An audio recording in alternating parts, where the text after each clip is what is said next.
Une frappe de drone a visé la Tunisie, frappant directement la flottille de la liberté à Soumoud, initiative internationale de soutien humanitaire à Gaza.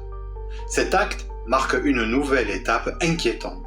L'attaque ne vise plus uniquement les civils palestiniens, mais désormais un État tiers et des citoyens étrangers engagés dans une mission de solidarité. Les frappes sur Gaza ont déjà provoqué des dizaines de milliers de morts et des centaines de milliers de déplacés. Désormais, l'attaque d'un territoire étranger constitue un acte d'agression qui dépasse le cadre du conflit israélo-palestinien. La Tunisie, pays souverain, se retrouve atteinte directement dans son intégrité.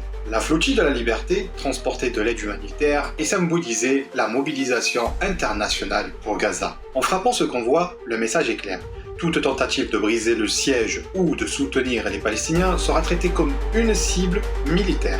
Cela revient à dissuader par la force tout élan de solidarité internationale. Cette attaque s'apparente à une provocation contre la communauté internationale. Si les États tiers ne réagissent pas, le précédent sera dangereux. Demain, toute organisation humanitaire, tout État qui refuse de se taire pourrait être visé. Cela soulève une question de fond, l'impunité totale d'Israël sur la scène internationale. On en fait quoi? Que dit le droit international?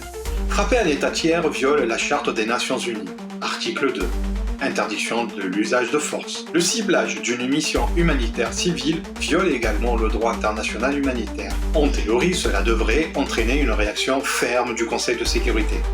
Mais la réalité montre le blocage systématique. Alors en conclusion, cette frappe en Tunisie n'est pas un simple incident, c'est une escalade géopolitique majeure.